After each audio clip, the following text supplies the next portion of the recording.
wouldn't want to travel through time? Get a chance to see history unfold before your eyes, or see unparalleled into the future? I mean, of course, that's just sci-fi stuff, right? Well, maybe the men in black know a little bit more than they're leading on. Number 5. With the James Webb telescope, NASA has found a way to be able to peer back into time, literally, and look deeper into the cosmos than ever before. The speed of light is 300,000 kilometers a second, meaning that it takes about 8 minutes for light from the sun to hit Earth, meaning the rays of the sun are not real time, but rather already 8 minutes old when you see it. So using that same thinking, most stars are light years and light years away. And for those at home, a light year is 9.46 trillion kilometers. So really, hop, skip, and a jump away. The James Webb telescope is able to see so deeply into space that it's able to see light emitted from stars 13.5 billion years ago, after the dawn of the Big Bang. So in a sense, we can travel through time and are able to see light from the advent of the universe. It's not quite the TARDIS hurtling through the galaxy, but it is an unimaginable achievement, and one that will be surpassed sooner than we think. If you're liking what we're doing here at Top 5 Scary, why not toss a little subscribe our way? And I promise the rest of the ones on this list will be time travel. I just wanted to slip one little educational thing in there for you. Number 4. The chronovisor. One of the most secretive places in the world is undoubtedly the Vatican's archives. It's been said that it's one of the most secure buildings on the planet, so if you're planning an Ocean's 11 kind of deal, think again. We can only speculate what sort of things they have locked away in there, but it has been said that they have technologies we could not believe in there. Like, the chronovisor. According to French priest and paranormal investigator Francois Brun, the chronovisor was a device that allowed members of the Vatican to see into the past. Brun claims that the chronovisor was first built in the 50s by a scientist and priest, Father Pellegrino Maria Ernetti, along with a council of scientists working in secret around the clock. Brun's description of the seemingly magic device was that it was a large cabinet made of unknown metals connected with a series of levers and buttons. Apparently, it could be programmed to see any date in the past. From Brun's accounts, Ernetti used it to see all sorts of wondrous things, from a speech given by Napoleon Bonaparte, watching the crucifixion, and recovering fragments of a lost ancient tragedy play called Thyestes, just transcribed to the modern day. Now, obviously, there's going to be some skepticism as to whether or not the chronovisor exists or ever existed at all. I mean, it's a pretty bold claim. A photo that Ernetti claimed was a real-life photo of the crucifixion later turned out to be nothing more than just an edited wood carving. Unfortunately, we may never know the truth behind the chronovisor, since the doors to the Vatican's vault are locked very, very, very tightly. Number 3.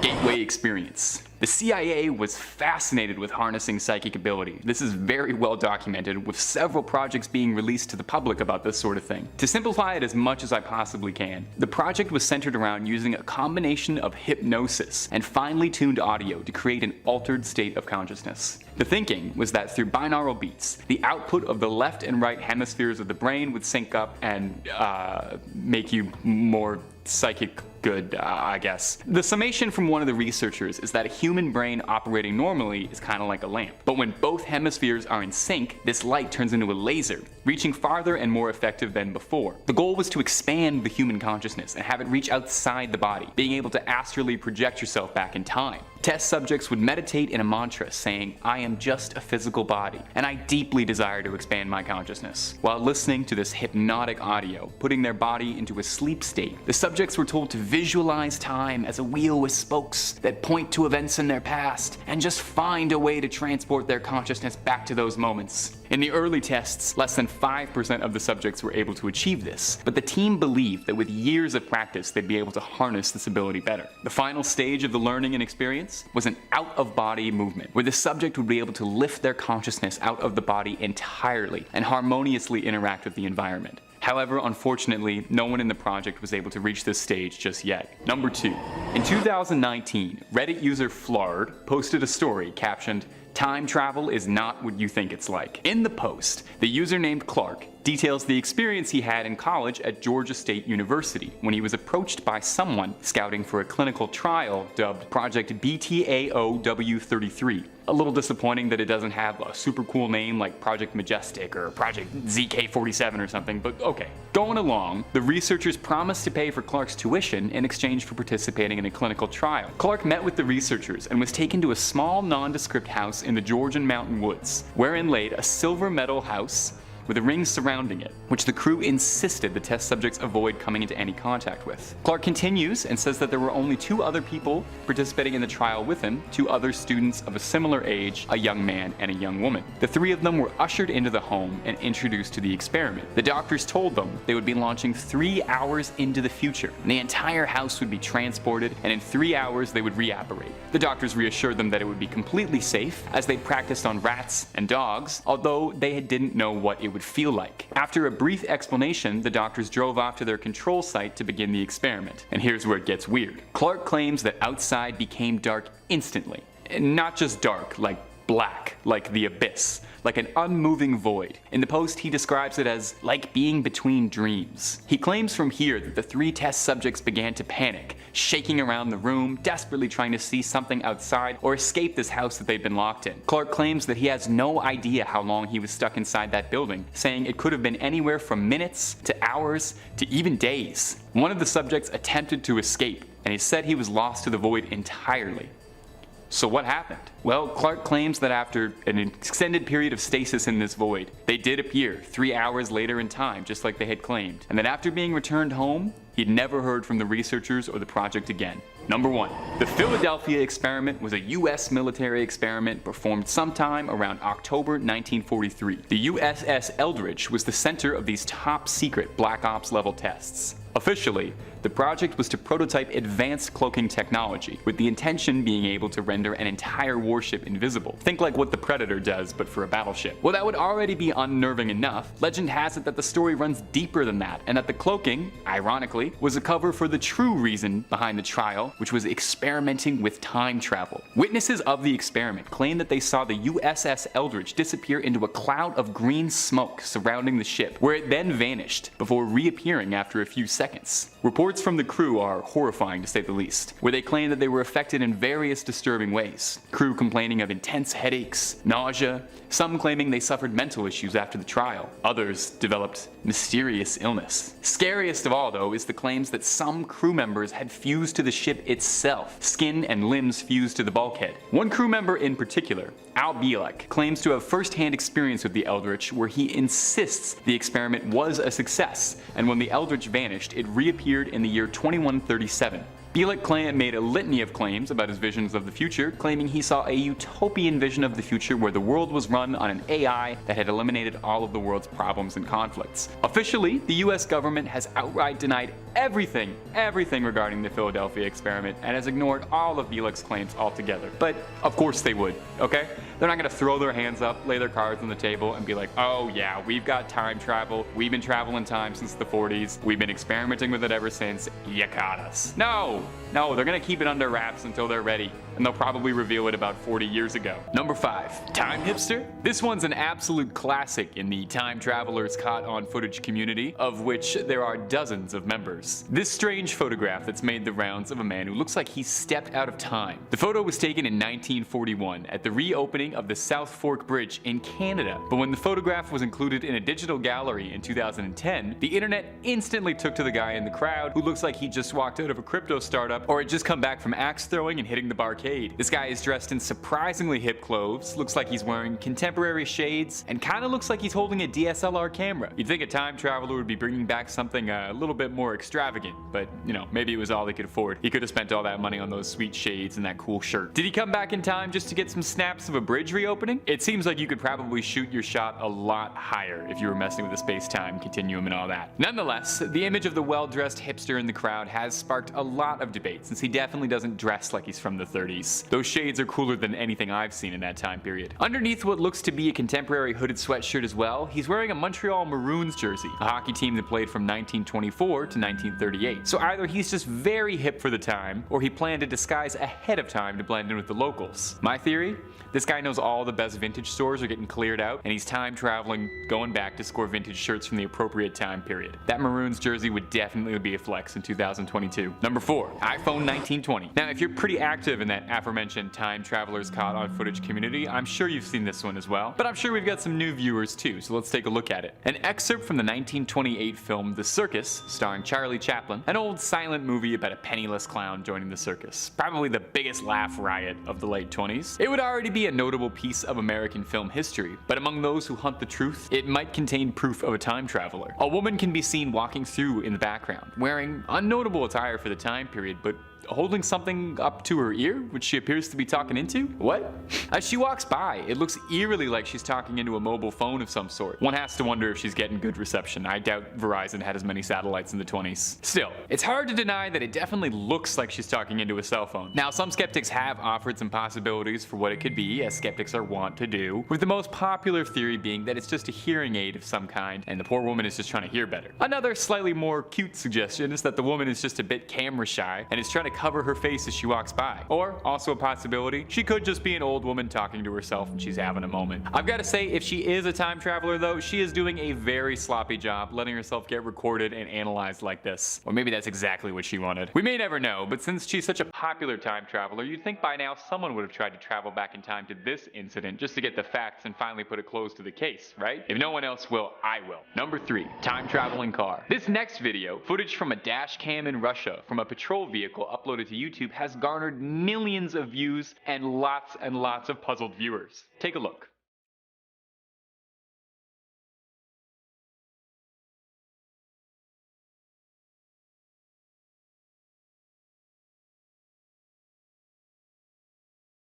We can see a fairly ordinary scene, a blocked up intersection and jam-packed rush hour traffic. As the car in front of our car starts to drive forward, it turns to the left and we see another car appear out of completely nowhere, like it just materialized out of the ether. Now, the most logical, sound, and scientific explanation is obviously that this car is a ghost, but let's try and take this seriously for a bit here and use our brains and think rationally. It is possible that this is a Back to the Future situation, and this car is traveling through time and just happens to be materializing, careening through this intersection. I mean, when you watch this clip, it really does seem like this car comes out of nowhere. You don't see it at all until you do. Now, unfortunately, a strong bit of evidence against the time travel theory is that we don't see any blazing tire treads on the road, which is a universally recognized sign of proof that a time-traveling car has been through here. Still, until we get a scientist of some kind to take a look at this clip and explain to me indisputably what is happening, I am resigned to say that this is absolutely time travel. Number 2, Pandora's MacBook. Take a look at this ancient Greek statue. It depicts a young girl offering something of note to what looks to be a noblewoman accepting the gift. Taking a look at the gift though, it looks suspiciously like it's a little girl trying to show an older woman something on her laptop. I mean, look at it. It's even got charging ports in the side.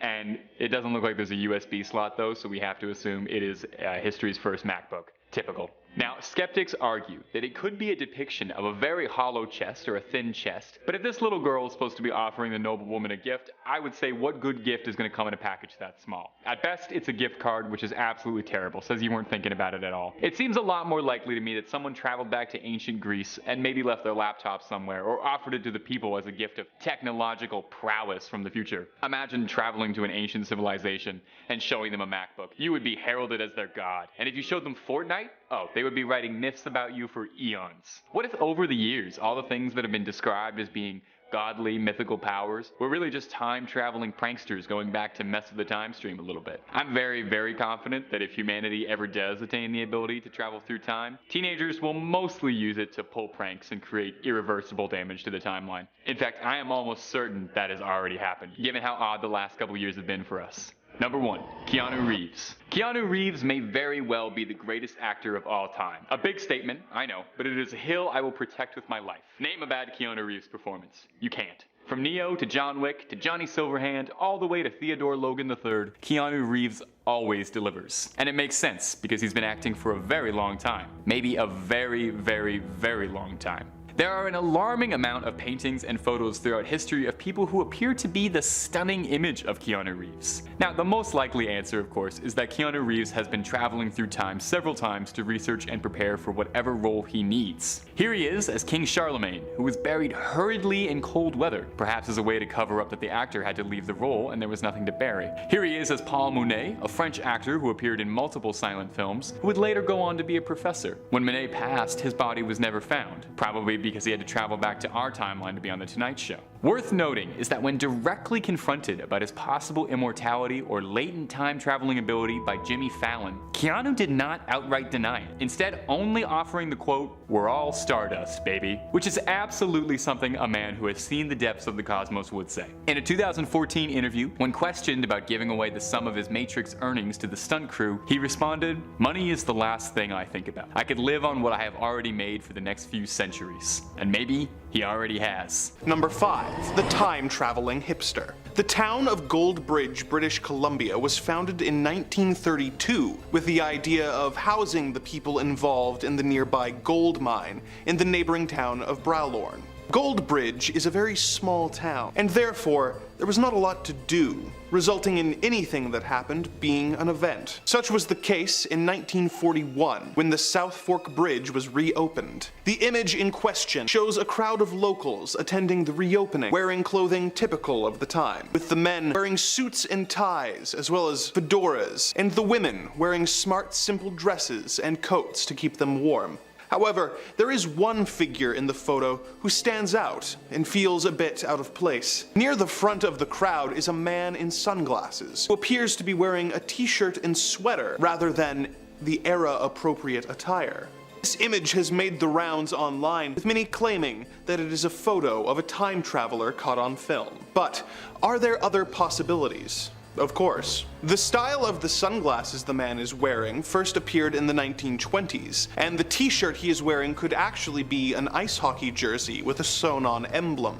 Beyond that, there's of course the logical questions that come with assuming he is a time traveler. If you were to travel through time, something that the lack of document incidents would suggest is kept as secret as possible if it is real, why would you be wandering around in futuristic clothes that would draw attention to you? Furthermore, if you could travel anywhere in time to witness historical events, why would you choose to travel to Gold Bridge, British Columbia to watch a bridge be reopened? The man is likely not a time traveler. The situation is kind of amusing. Imagine going out to a public event and realizing that you are so underdressed that people assume you are from the future. Number 4. TikTok time traveler. Every once in a while scrolling through your For You page on TikTok, you will see people making some pretty bold claims, whether they be that they can cast spells for you, read your mind, or even tell your future. But something that you may not be expecting is people claiming to be from the future. Such is the case with a user calling himself the Lone Survivor. The user claims that they are from the year 2027 and that the videos he is posting are from the future. What makes the videos so disturbing is the fact that he also claims that he is the only survivor left on Earth, and that there is no one else left on the planet except him. He posts videos showing completely empty streets. In all his posts, no one can be seen walking by in the background. No cars can be seen on the roads. It is as if everyone simply disappeared. Of course, this isn't enough to prove to people that what he claims is true, so people commonly challenge him to post a video of himself visiting notoriously crowded spaces like hospitals and theme parks. Despite the fact that it should be impossible, he always manages to get the footage, with areas that should be filled with people no matter what time of day, not only being empty, but appearing as if no one has been there for years. When challenged to enter secure locations like a military base, he still managed to get the footage of himself on a base completely devoid of personnel. Of course, some people point out that many of the places he visits seem a little too maintained, with grass and plant life still appearing freshly mowed, and his refusal to show his face not making sense, as there is no reason to hide it if he is truly the last man on Earth. Whether he is truly a time traveler or just an extremely creative content maker, the fact that he is able to get the footage is impressive, even if it is hard to qualify it as definitive proof of anything. Number 3. The disappearing bike. Next, we have this footage from a security camera. At first, the footage looks rather typical, with a man unloading a white van in a parking lot, while a man on a bike drives into the lot from behind and past him. Suddenly, the man vanishes without a trace. One moment he is there, and the next he is simply faded away. This video has attracted some attention, with some people claiming that it shows proof of teleporters, others presuming that the reason the biker disappears is that he is a time traveler, and this was simply the moment where he was transported to either the past or the future. If this is true, was the man wearing some time travel device that was able to transport him and his bike? Or is it some sort of innate superpower for him? Or perhaps it's the bike that powers time travel with the use of quantum manipulation? If the man is traveling through time, what purpose does it serve? Is he going back to change the past? Or is he returning to the future after having observed some seemingly tiny but incredibly important moment in history, which will cause ripples through time that will one day determine the fate of the human race? Or is this actually a very basic special effect that people on the internet have blown way out of proportion? We may never know. Number 2.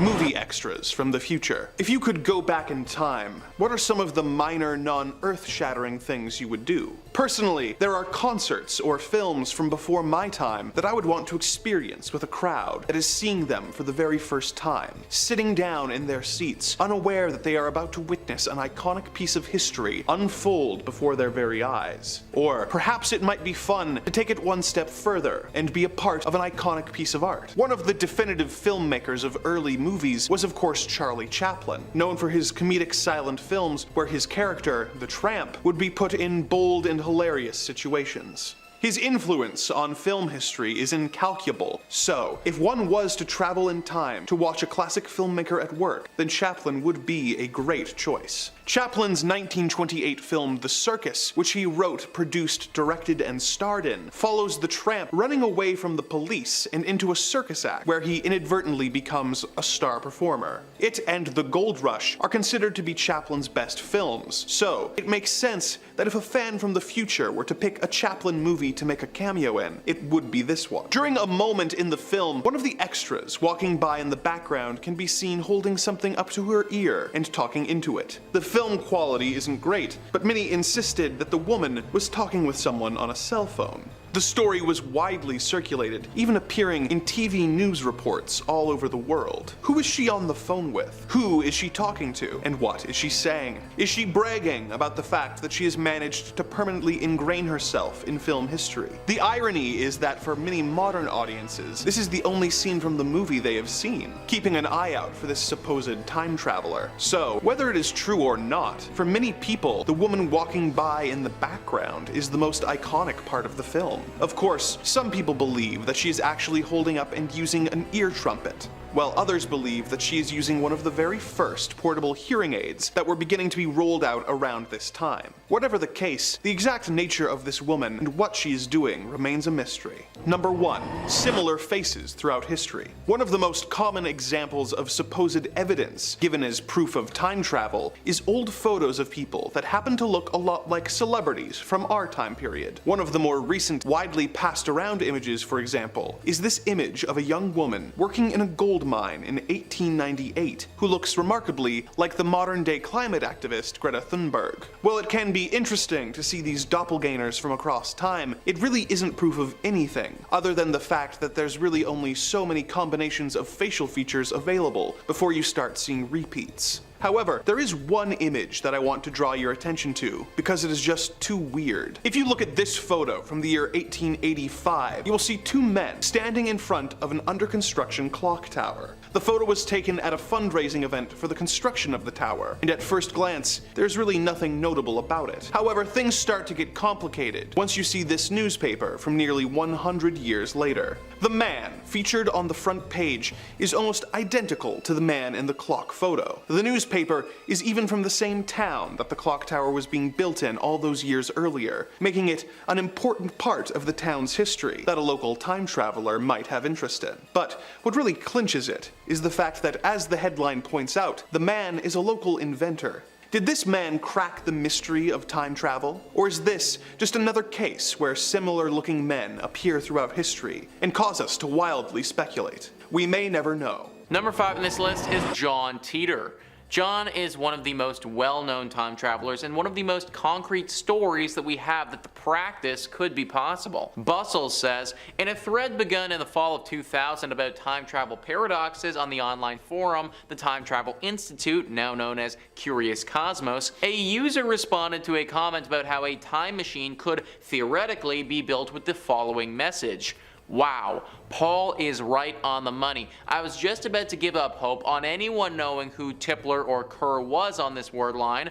By the way, number 2 is the correct answer, and the basics for time travel start at CERN in about a year and end in 2034 with the first time machine built by GE. Too bad we can't post pictures or I'd show it to you. Now the implication, of course, of this message was that the user, who was going by the name timetravel_0, came from a point in the future during which such a machine had already been invented. Over the course of many messages spanning from that first thread all the way through the early spring of 2001, the user, who became known as John Titor, told his story. He said that he had been sent back to 1975 in order to bring an IBM 5100 computer to his own time. He was just stopping in 2000 for a brief rest on his way back home. The computer, he said, was needed to debug various legacy computer problems in 2036 in order to combat a known problem similar to Y2K called the year 2038 problem. John didn't refer to it as such, but he said that Unix was going to have an issue in 2038, which is what we thought was going to happen back when the calendar took over from 1999 to 2000. Opinions are divided on whether John Titor was real. Some folks think he was the only real example of time travel we've ever seen, while others think it's one of the most enduring hoaxes we've ever seen. I feel like this definitely could be a hoax considering we never actually saw John in person.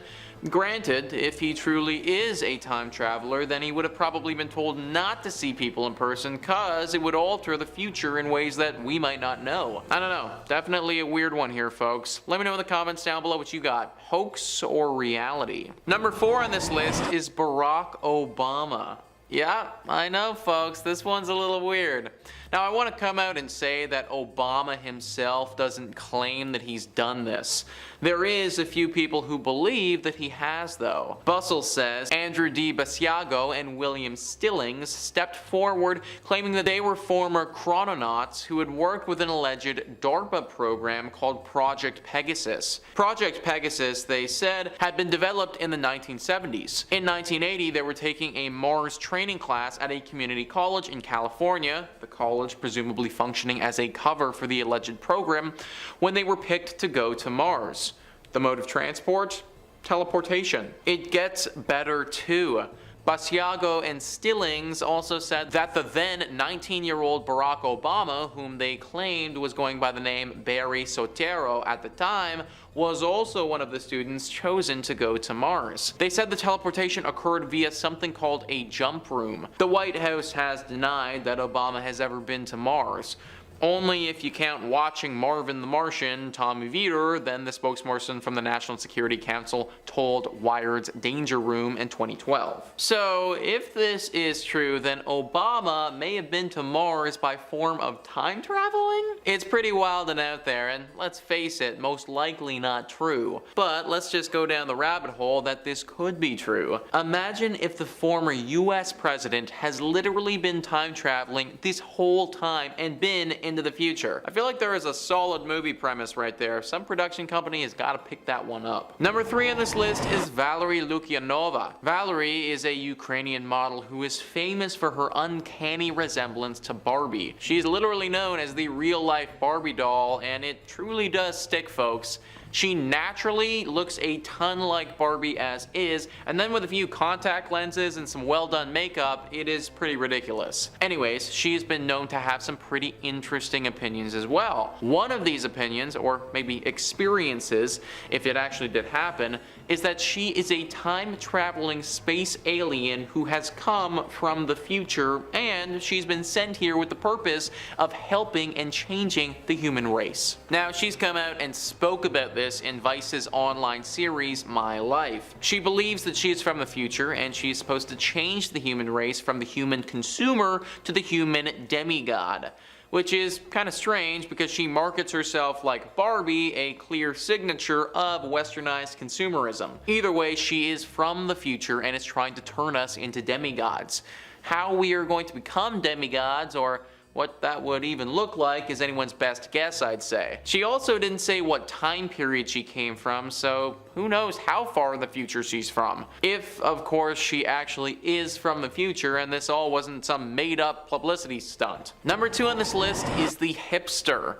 This one is super weird, and I could totally buy into it, honestly. Bustle says, in the early 2010s, a photograph depicting the 1941 reopening of the South Fork Bridge in Goldbridge, British Columbia in Canada went viral for seemingly depicting a man that looked just a bit too modern to have been photographed in 1941. He looks, in fact, like a time-traveling hipster. Graphic t-shirt, textured sweater, sunglasses, the entire works. The photo hadn't been manipulated, the original can be seen here. So, what the heck's going on? Well, Snopes has plenty of reasonable explanations for the man's appearance. Each item he's wearing, for example, could very easily have been acquired in 1941. Others have also backed up those facts. But the bottom line is that it's never been definitively debunked, so the idea that this photograph could depict a man from our time who had traveled back to 1941, it still persists. And I'm gonna be honest here, folks, I disagree with Snopes on this one. Everything about that guy looks like he came from just down my hall. Like, I could totally see that dude sitting in a park just reading a book or taking pictures and 100% buy it. I think he's from the future, but comment down below what you guys think. And finally, number 1 on this list is Anne Moberly and Eleanor Jourdain. Both of these people have claimed to go back in time before. Bustle says, in 1901, 2 English women, Anne Moberly and Eleanor Jourdain, took a vacation to France. While they were there, they visited the Palace of Versailles, and while they were at Versailles, they visited what's known as the Petit Trianon, a little chateau on the palace grounds that gave Marie Antoinette a private space for her to hang out and do whatever it was that a teenaged queen did when she was relaxing back then. But while they were there, they claimed they saw some odd occurrences. They said that they spotted people wearing anachronistic clothing, heard mysterious voices, and saw buildings and other structures that were no longer present and indeed hadn't existed since the late 1700s. Finally, they said that they caught sight of Marie Antoinette herself drawing in a sketchbook. They claimed to have fallen into a time slip and briefly transported back more than 100 years before being jolted back to the present by a tour guide. Now, this is pretty scary if it's true, because they didn't even attempt to do this. Imagine if you're just walking down the street. You blink, and when your eyes open again, you are walking down the same street, but 1,000 years prior. Now, this story could be totally fabricated, but the pair seemed adamant that it actually happened. Who knows? Maybe there is a time slip in the palace where you can fall back to the 1700s. Number 5, Rudolph Fentz. Rudolph Fentz, as the story goes, was a man who was found dead in New York in 1951, but seemed as if that wasn't where he was meant to be, and he had got there by accident, not geographically, like time-wise. Sorry, I'm still trying to work out my time puns, my time jokes. We'll hammer all those out in editing. At 11:15 on June 1951, a man dressed in 19th century attire was seen standing in the middle of the road on a busy New York street. None of the bystanders had seen how he'd arrived there, just that he looked out of sorts, disoriented, and confused. Before anyone could intervene, the man was fatally struck by a taxi. He didn't even have time to yell, "I'm walking here." The story itself could stop here and would be an odd bit of New York history, but it was what was inside the man's pockets that only served to confuse this mystery even more. Let me list it off. On his person, Mr. Fentz had a copper token for a beer worth 5 cents, bearing the name of an unknown saloon that even historians and locals couldn't identify. He had a bill for the care of a horse and the washing of a carriage, coming from a stable that wasn't listed in any address book. He had about $70 worth of vintage American banknotes, a business card with the name Rudolph Fentz, bearing an address on 5th Avenue, and a letter sent to this address, dated 1876 from Philadelphia. And lastly, and maybe most confusingly, a medal for coming 3rd in a 3-legged race. Now, although they had a surprising amount of evidence to identify the man, they couldn't find anything. The captain of the missing persons desk of the NYPD, Hubert Rim, tried everything he could to positively ID this mystery cadaver. Going to the address printed, he found that no one knew who Rudolph Fentz was. Eventually, he found a Rudolph Fentz Jr. in a phone book from 1938, leading the captain to trace Fentz Jr., only to discover that he had passed 5 years earlier, but that his widow had survived him. Interviewing the widow, Captain Rim learned that Fentz's father, one Rudolph Fentz Sr., had gone missing in 1876, aged 29, and had never been found. So what happened? Did Fentz slip through a temporal portal? Was it intentional? Was he abducted by aliens through time and then dropped off at another completely disconnected point in human history? Maybe. I don't know. And my friends, if you want to experience time travel at home, I've actually perfected it. Listen to what you gotta do. First, you need to get comfy. Then you need to get a snack, maybe a drink too, and then you need to click on some top 5 scary videos. Now get really comfy, get the cat, get a blanket. Next thing you know, it's gonna be 8 hours later because you are gonna be watching this stuff all day. Subscribe and tell me if my theory's right. Number 4, the man from Taured. Picture a regular day in Tokyo. It's summer, it's hot, it's sticky, it's July, and it's 1954, and a man is trying to enter Tokyo. He isn't particularly suspicious, he's conventional looking and fairly average, but he's denied entrance into Japan and detained by the authorities. His passport looks completely genuine and legitimate, with the exception that his passport lists his country of origin as Taured, a country no one has ever been to because it doesn't exist. So was he just forging a fake passport? Well, this is where things get a bit interesting. When asked to point out where exactly Taured was on the map, the man angrily insisted that Taured is exactly where Andorra is, the small landlocked country between France and Spain. He insisted that he'd never heard of Andorra, don't feel bad if you haven't, and that's where Taured had been, and had been for the last 1,000 years. Now the Japanese officials detaining him were pretty confused, and they discovered that he had money from several different European countries on his person, and his passport, which other than the fact that it was from a country that doesn't exist, appeared totally genuine, and had been stamped several times already, even by Tokyo. The police were determined to get to the bottom of what it was they were dealing with, as they were more than a bit confused, wondering if they were experiencing the world's most elaborate prank, or perhaps there was something more to the story. They contacted the company he'd worked for, and the company claimed they had never heard of him before, even though the man from Taured had several pages worth of documents proving his employment. The hotel he had a reservation for?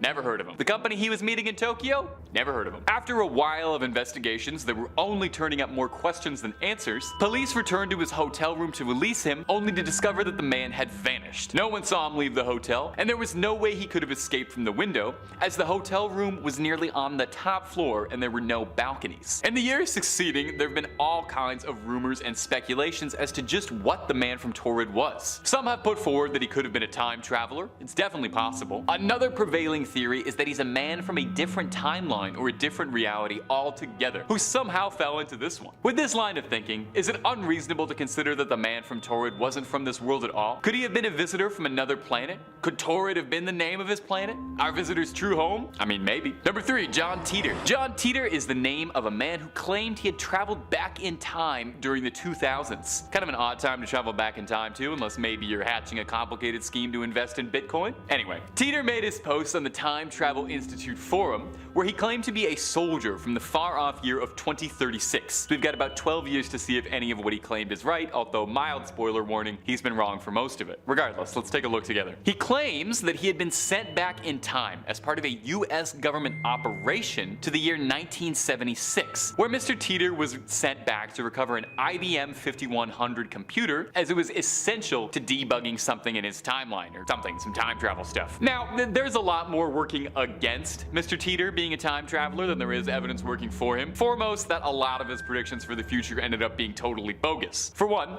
he claimed there would be a civil war in the United States in the year 2005. This civil war would grow so much into such an unstoppable force that the United States would split up into 5 main regions, and eventually the dissolution of the states would lead into World War III starting in 2015. Now, 2015 is kind of a blur for me. That's when I started college. I don't really remember a lot of it, but I don't remember World War III happening. Although Titor himself posited that because he traveled back in time, he created a new time stream caused by this disruption, and therefore any of his predictions could end up not coming true in this altered state. It kind of sounds like an excuse to me, Mr. Titor, but what do I know? I'm not a time traveler. I can't remember if this follows the rules they set in Avengers Endgame or not. Now, true believers and fair skeptics, is it all possible that the reason Mr. Titor set himself backwards in time because he wasn't just looking for computer parts, but to repair some sort of alien craft? Is it possible? Yes. Is it likely? Probably not. Is it very fun to speculate on the internet? Absolutely. Number 2, Victor Goddard. Royal Air Force Commander Victor Goddard was an RAF flying ace with a storied career, having flown through missions in both the First and Second World Wars, and also possibly flew through a time vortex once. Don't worry. I'll explain that. In 1935, Goddard was serving during the Second World War, flying a fairly routine mission. He was sent to check out the status of an abandoned Scottish airfield in the unremarkable village of Drem, east of Edinburgh. Sorry, Drem. If we have any Drem viewers, just know that the article I was reading for information called it unremarkable, not me. I would never say that. Goddard flew over the field and he reported back to HQ that Drem was as unremarkable as they described. I'm so sorry. The airfield was abandoned, desolate, grass overgrown over what remaining buildings still stood, populated mostly by free-spirited cows who were grazing on grass and serving no masters. Circling back around, Goddard found himself caught in a storm that had been passing, causing him to panic for a bit and fight for control of the craft. He circled through, and as he exited the storm, he saw something he could not comprehend. He looked back down and found himself completely frozen in fear. Reporting back once again, he noted that the airfield he'd flown out to was completely restored. There were 4 biplanes in the hangar, and the cows had all been replaced with a staff of mechanics dressed in blue uniforms. The planes on the field were all painted bright yellow, unlike the usual drab silver of the RAF at the time. Goddard was beyond confused. I mean, can you blame him? Had he uncovered a secret base? Was he looking at the enemy? An ally? Was any of this even real? After a few loops around, Goddard found himself caught in the storm yet again, and this time as he exited, he noted that the airfield had returned to its default state, desolated, destroyed, once again populated by cows. The incident shocked Goddard to his core and haunted him. He tried to write about it in a biography about his life called Flight Towards Reality, but he never got any good answers about what he saw. Perhaps most confusingly about the whole ordeal is that what he reported seeing, the blue coveralled mechanics and yellow planes, would end up being the standard service wear for the RAF a few years after the incident in 1939, when the Drem airfield was also reconstructed. Is it possible somehow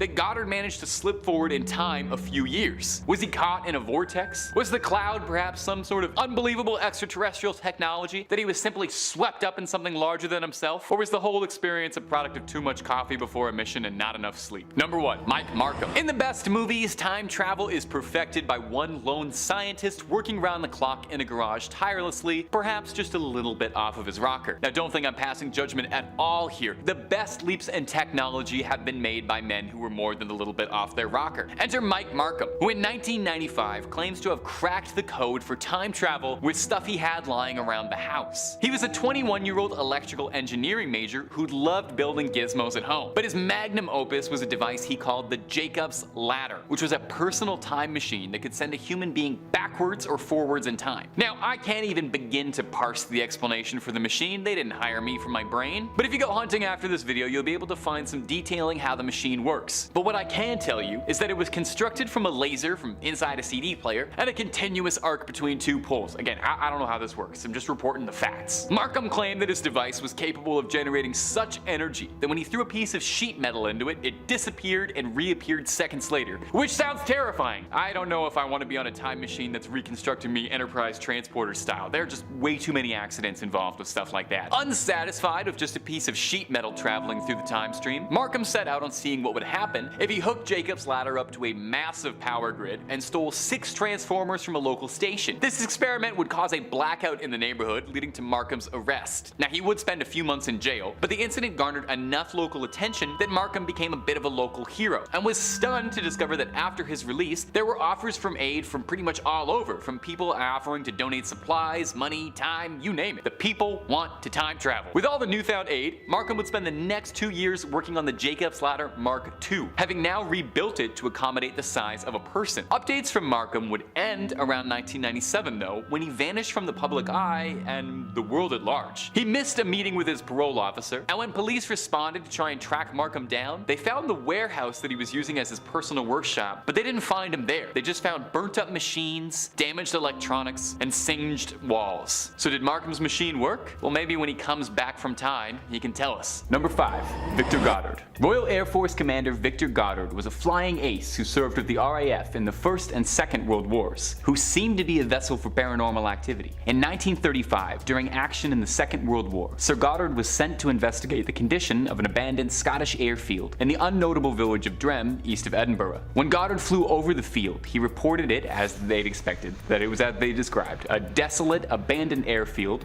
where the cows were grazing on grass that had forced itself through. As he circled the airfield, however, he found himself caught in a storm cloud that had been passing overhead, and had to fight to regain control. When exiting the cloud, Goddard found himself frozen in fear. looking down and reporting that the airfield had been completely repaired. The airbase had been restored, now fueling and stocking 4 biplanes in its hangar. The abandoned field was now crewed by a staff of mechanics, all dressed in blue coveralls, unlike the RAF at the time, which would have worn brown uniforms. The planes on the field too had been painted a bright yellow, contrasting with the usual drab silver of the RAF at the time. The storm cloud passed through again, and Goddard reported it vanished yet again. Had he passed through a temporal loop? Was there something more in that storm? Most concerningly and most interestingly, in 1939 the airfield at Drem was restored completely to working order. And shockingly, the RAF mechanic uniforms were updated to be blue coveralls and the planes started to be painted yellow, as if for a moment Goddard had seen years into the future. The incident haunted Goddard, and he wrote about his experiences in his book Flight Towards Reality, where he tried to make some sense of his brief flight through time. Number 4. Mike Markham. In 1995, Mike Markham was a 21-year-old student majoring in electricity with a knack for homemade gadgets. His goal? To create a time machine out of scraps in his home in Missouri. The device, which he had dubbed Jacob's Ladder, referring to the biblical ladder to the heaven, and less likely the fantastic 90s horror film, was constructed using the laser from a compact disc player and a continuous arc between 2 poles, and you know what, if I'm being honest, I'm more of a Morty than I am a Rick. I got no idea how he built this and I got no idea what it does, but he says it would help him travel through time. Markham claimed that his device produced such energy that when he threw a piece of sheet metal into it, it disappeared and reappeared seconds later. Hoping to see what he could do with some real power, Markham stole 6 transformers from a power grid nearby. His next experiment caused a blackout in the neighborhood, and his theft alerted the local police. Markham spent the next few months in jail, but upon his release was stunned to discover that he'd become a bit of a local hero. After an interview on a radio station, calls were pouring in from people who wanted to donate money, supplies, and their own ideas on how to help Markham with his time travel device. For the next 2 years, Markham would work tirelessly on his machine, having rebuilt the plans to be the size of a man. 1997 would be the last update from Mike Markham, who vanished from the public eye and the world at large, with his whereabouts being unknown since then. After missing a call from his parole officer, police tried to track Markham down, going to the warehouse he used as a workshop, finding nothing but burned up machines, damaged electronics, and no sign of life at all. Did Markham's machine work? Well, we may never know unless he decides to come back. Or forward. Number 3. Anne Moberly and Elle Jourdain. In 1901, 2 friends and collegiates, Anne Moberly and Eleanor Jourdain, were both teachers at St. Hugh's College in Oxford who were traveling through France on a vacation. Their primary destination was the Palace of Versailles, the former center of political power in France until the Revolution. What was supposed to be a walk through the annals of history became far more literal than either of the women would expect. Taking a promenade through the Petit Trianon, the 2 claimed to have found themselves walking through the 17th century, surrounded by people in period attire, going about their day as if nothing was out of the ordinary. Jourdain claimed that it was as if they'd seen they were walking through a painting, that it felt as if they were in a living tableau. As they walked through, confused and disoriented, they came forward to a woman sketching in the park who they assumed to be another tourist, who they later claimed was Marie Antoinette, the last queen of France. Shortly after, the pair found themselves back in the palace as if nothing had happened. They had returned and visited Petit Trianon several times, hoping to reignite whatever had occurred. When they returned to Oxford, they produced 2 separate personal accounts of what had occurred, desperate for answers. In 1911, the 2 produced a book called An Adventure, under pen names for fear their academic status would be threatened. The 2 never found answers for what happened to them and were often ridiculed for their belief, their claims being dismissed as a shared delusion, a folie à deux, or nothing more than a tall tale for attention, which seems unlikely from 2 esteemed teachers. So what really happened then? Did Anne Moberly and Eleanor Jourdain share a hallucination on a trip together? Or did they accidentally walk through time and find themselves in another world, if even for a moment? Number 2. Breaking a story 10 years before it happens. In 1932, a pair of newspaper reporters, J. Bernard Hutton and photojournalist Joachim Brandt, had been assigned to cover a story on the shipyard in Hamburg, Germany. Not the most exciting gig, but hey, sometimes that's being a newspaper reporter. The men drove out to the yard, questioned the workers, spoke to the executives, and had finished everything they were sent out to do by about the middle of the afternoon. Presumably bored out of their minds having to document all the excitement of a 1930s shipyard, the men were rattled to hear the screech of aircraft flying up ahead, and found themselves surrounded by warplanes circling around. The workers were fleeing, and the 2 journalists tried to flee the scene as quickly as possible, making sure to take several photos to take back to the newspaper as proof of an attack. finding it a much more compelling story than what they'd originally been asked to cover. The security personnel insisted the men had to evacuate as soon as possible. The men fled, saving themselves by a hair. But as they escaped the facility, they found something far more disconcerting. The skies of Hamburg were clear. There was no black smoke, no damage, no warplanes, no panic. The men didn't understand. It was as if the battle lasted for seconds. When Brandt developed his photographs, shockingly, it depicted the shipyard as they'd seen it that morning, completely intact. The editor dismissed all of their claims as a farce, assuming his reporters had just stopped to try some local drinks and came up with a wild story. The two never spoke of the incident again. Until in 1943, a story came out about a Royal Air Force raid on a Hamburg shipyard. It was exactly as the men had described to the detail, 11 years after they had seen it. Number 1, the Philadelphia experiment. If there is any one body on the planet that I am easily convinced has a leg up on time travel, it is the US government. In 1943, the US Navy were attempting to experiment with cloaking technology to be able to render something invisible, with their ultimate goal being a full warship. The USS Eldridge was the subject of these experiments. The experiment was to create a high voltage magnetic field around the ship in order to cloak it or something. Again, I'm a host for a YouTube channel. I am the farthest thing from a scientist. The story goes here that the ship vanished, surrounded by a cloud of green smoke. The crew of the Eldridge complained of severe nausea, several of them complaining of mental breakdowns, extreme mood swings, and disorders after the experiment. Some claim to have even been rematerialized, fused into the bulkheads. Of course, everything about the Philadelphia experiment is as classified can get, documents full of blacked out redacted chunks, so we only have the reports of individual crew members to go off of. One service member from the ship, Al Bielek, claims that the invisibility cloak was all a front, and the true experiment was to travel through time, claiming that for moments the ship had traveled 100 years into the future, but what felt like for only 10 seconds. Now, some of Bialek's claims get a bit out there, difficult to follow, but bear with us because they're interesting to listen to. Bielek claimed that the world of the future was a unified utopia of floating cities and clouds, in a world without governments, being ran by a hyper-intelligent AI called the Synthetic Intelligence Computer System. War and all its conflicts had become a thing of the past. Bielek went on to claim that he was involved in the Montauk Project as well, a conspiracy theory that alleges, as part of the MK Ultra experiments, the US Army was attempting to research psychological warfare and time travel. Now, obviously, the US government did not acknowledge or give the time of day to any of Bielek's claims, but I mean, why would they? They're not going to come out and say, yeah, you got us. Hands up, we've been experimenting with time travel and this guy is blowing the entire thing for us. Or would they just stand by, say nothing, smile, and just insist that we're all just tinfoil hat wearing conspiracy theorists? Number 5. UFO footage. When we talk about unidentified flying objects, we tend to think about aliens from distant planets showing up in flying saucers to abduct and probe unsuspecting humans. But what if these visitors from another planet are not interstellar travelers, but simply our descendants using advanced technology from the future to visit the past, which is of course our present? Such is the theory put forward by Dr. Michael P. Masters in his book Identified Flying Objects, a multidisciplinary scientific approach to the UFO phenomenon. Masters believes that these travelers are using their craft to not only experience, but study the past, and that people who are abducted by aliens are actually being studied by anthropologists. As he himself puts it, the alleged abduction accounts are mostly scientific in nature. It's probably future anthropologists, historians, linguists that are coming back to get information in a way that we currently can't without access to that technology. That said,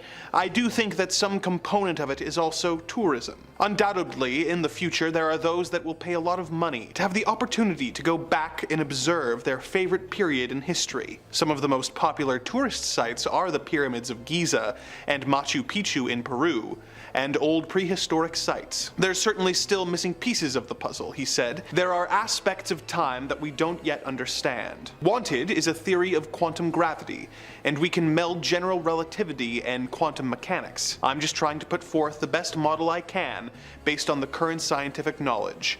Hopefully, over time, we can continue to build on this. Of course, one could argue that the idea of UFOs being time travelers is a more complicated and less likely theory than aliens, but Masters believes the opposite is true, saying, We know we're here. We know humans exist.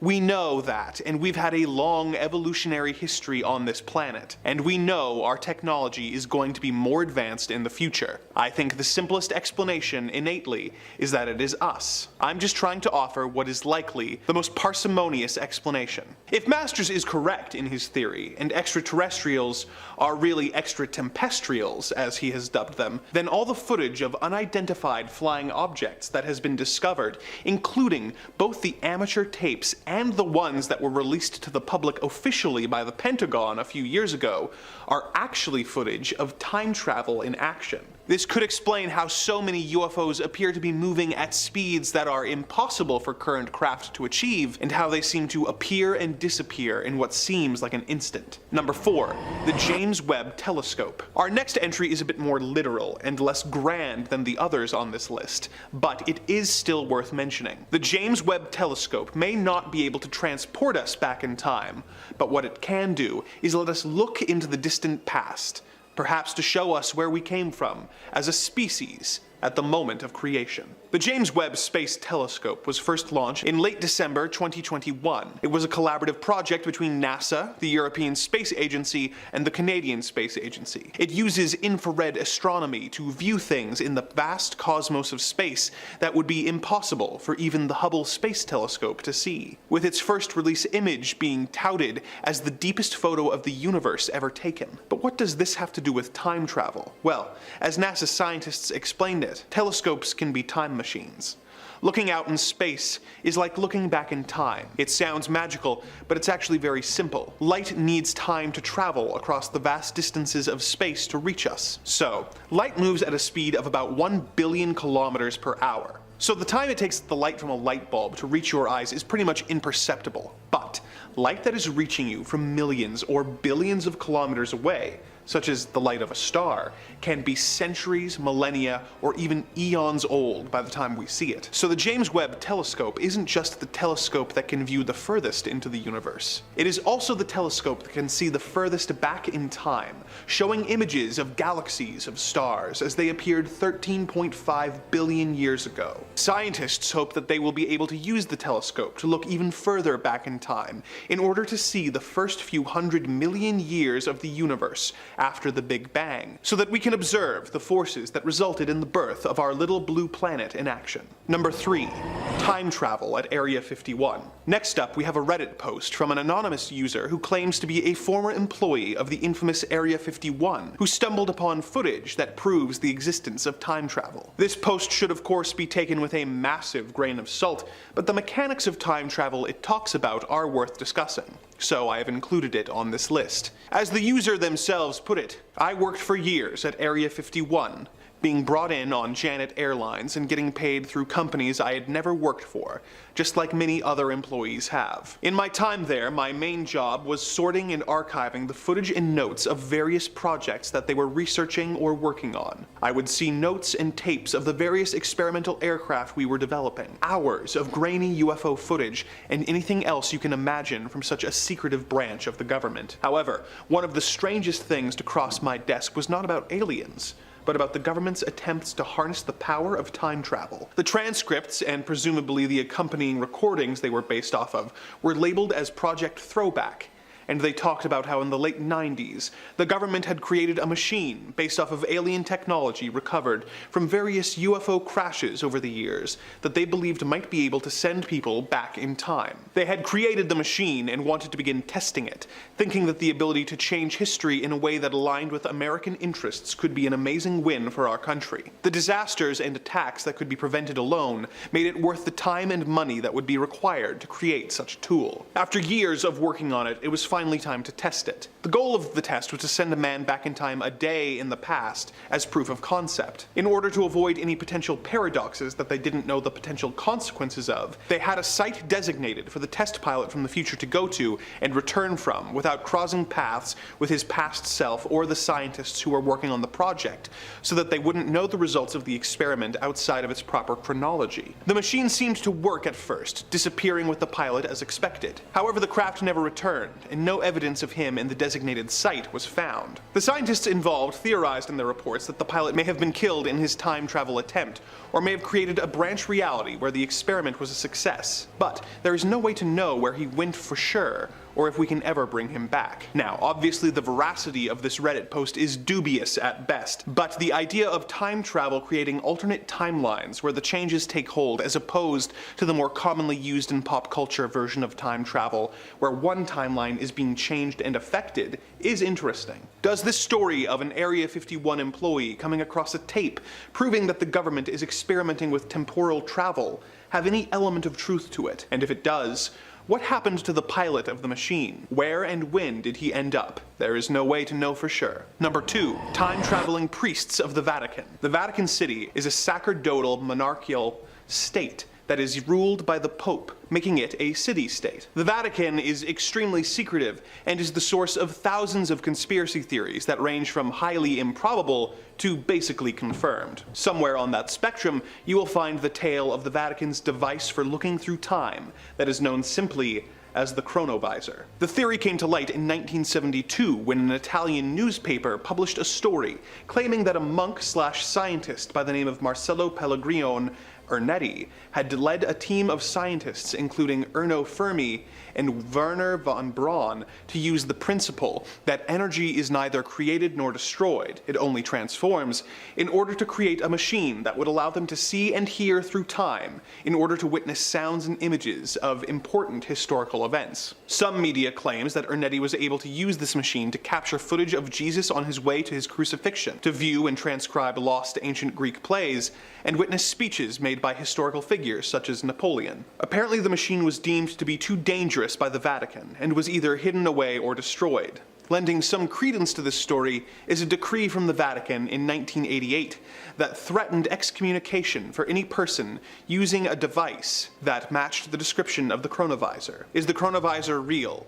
And if so, does it still exist, hidden somewhere in the Vatican archives? And what happened to Ernetti's footage and images of historical events which would prove the veracity of this scientific marvel? If the device could only be used to see through time and not interact with it, what were Vatican officials so afraid people would see that they hid away the device? Number 1. A time traveler's LAPD interview. In 1984, a bizarre series of attacks began to take place, with several women with the same name being targeted and attacked. Police got wise to the pattern and were able to find one of the women before she was killed. They were also able to take a man into custody who was telling a bizarre story that he claimed explained everything. The man was believed to be homeless and insane, but he was interviewed by a criminal psychologist who took down his statement. The entire interview was of course filmed by the police, but very little of it, if any, was believed. The man claimed that he had traveled back in time from the year 2027, where he had been a soldier in a war against a rogue SAC-NORAD program that had become self-aware and attacked humanity in a nuclear attack. He claimed that they had won the war, but that the computers had sent a robot back in time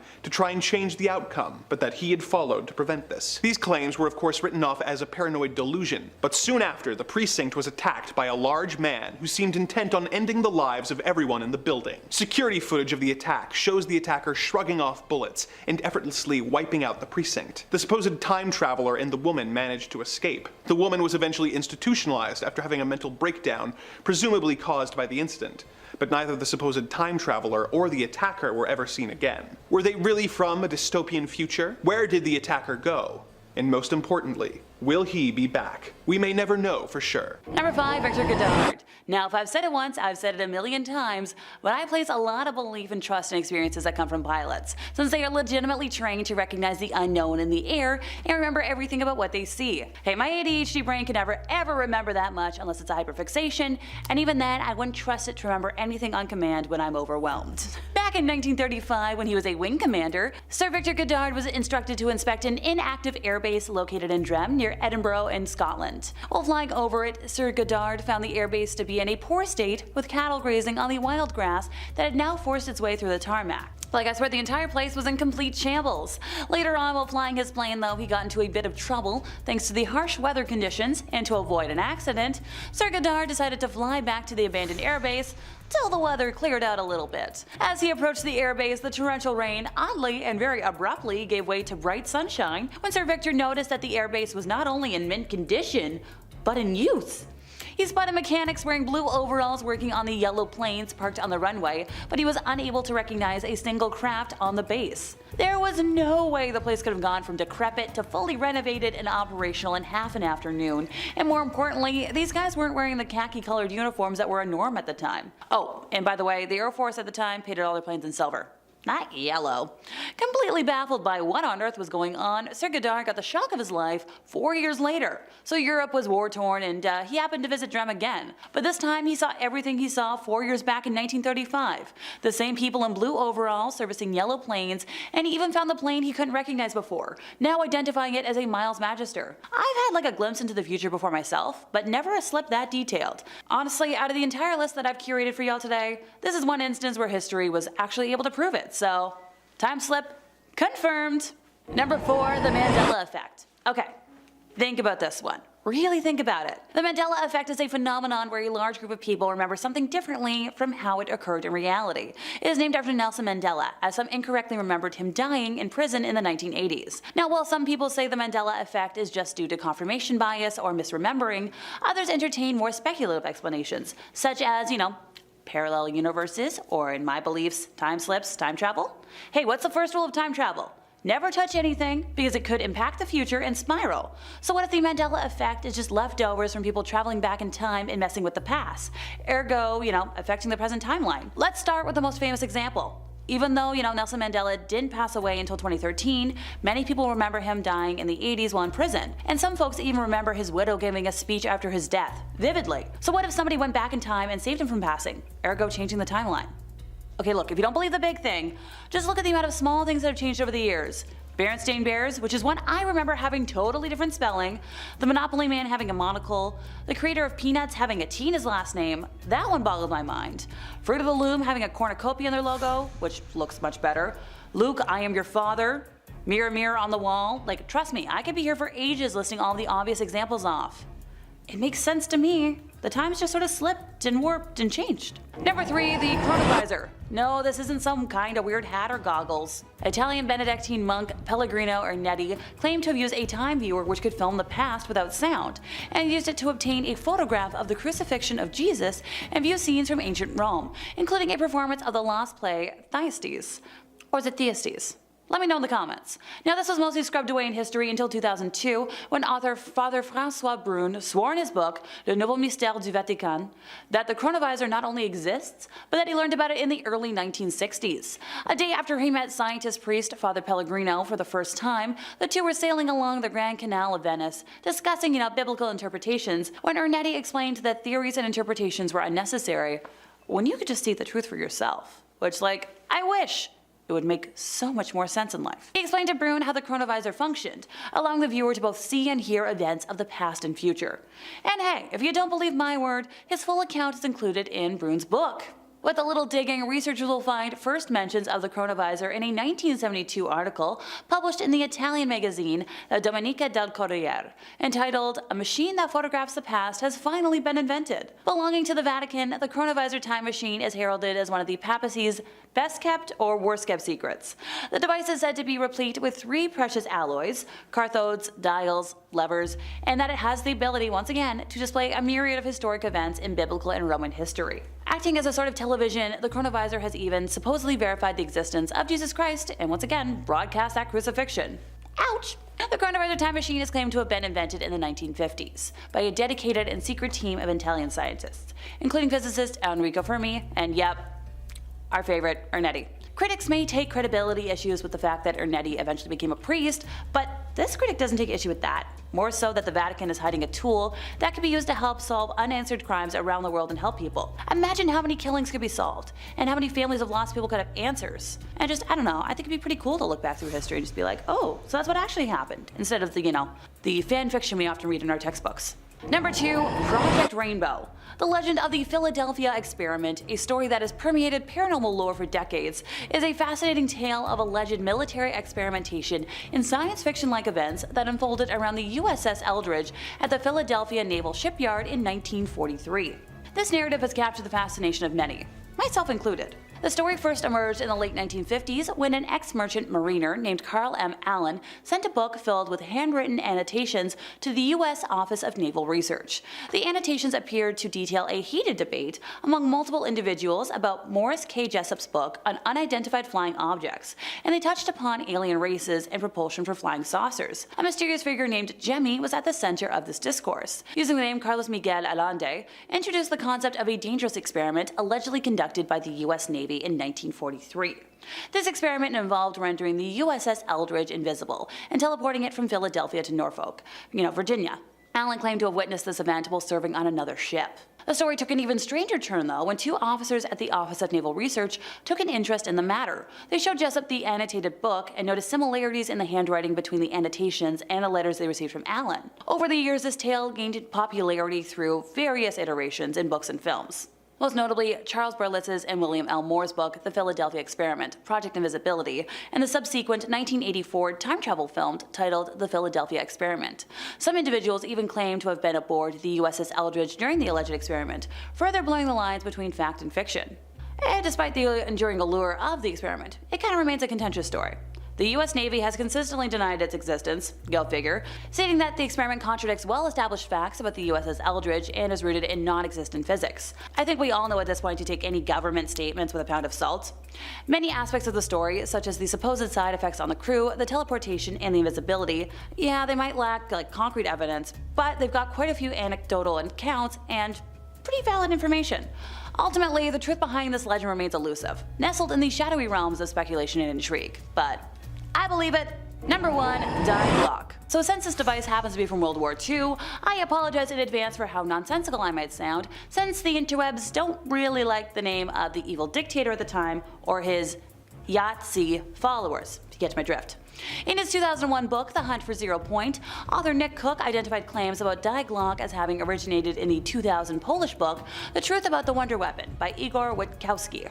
Nick described Igor's claims of a device called the Bell, engineered by Yahtzee scientists, that was a glowing, rotating contraption rumored to have some sort of anti-gravitational effect and be a time machine. According to Nick, Die Glocke was bell-shaped, about 12 feet high and 9 feet in diameter, and incorporated two high-speed, counter-rotating cylinders filled with a purplish, liquid, metallic-looking substance that was supposed to be highly radioactive, with the code name Zerum 525. He recounts claims that scientists and technicians who worked on the Bell and who did not die of its effects or, disappeared mysteriously were wiped out by the SS at the close of the war, and the device was moved to an unknown location. Which, honestly, those all check. Nick proposed that SS official Hans Kammler later secretly traded this technology to the US military in exchange for his freedom. Historical theorists are pretty sure that a concrete ring called the Henge near the Wenceslas mine that was built in 1943 and vaguely resembled Stonehenge was used as a launch pad for the Bell. Igor's book was translated to English in 2003, and he claimed to have discovered evidence of Die Glocke in a review of World War II-era documents that were declassified by the Polish government, which led him to additional research via archives and interviews. The first document, allegedly supplied to Igor by an unnamed Polish government official, was from the war crimes trial for General Jacob Sporenberg, who supposedly confessed to ordering the deaths of around 60 people who had knowledge of the secretive project. Kurt de Bus, Werner von Braun, and Walter Gerlach were also allegedly implicated in the Die Glocke research. Igor claims this device was organized under a division of the Waffen-SS and operated mainly at facilities in Lower Silesia. Die Glocke was conceived in early 1942, and active experimentation began in mid-1944. Prisoners from the Gross-Rosen concentration camp were exposed to radiation from this machine, resulting in many deaths and health problems. Survivors of the camp reported witnessing tests of this machine, reporting a bright bluish light from the object. Igor believes Zerum 525 was likely an irradiated form of mercury used in the creation of a form of plasma that was intended as a weapon and/or propulsion system, and which would have been capable of distorting space and time.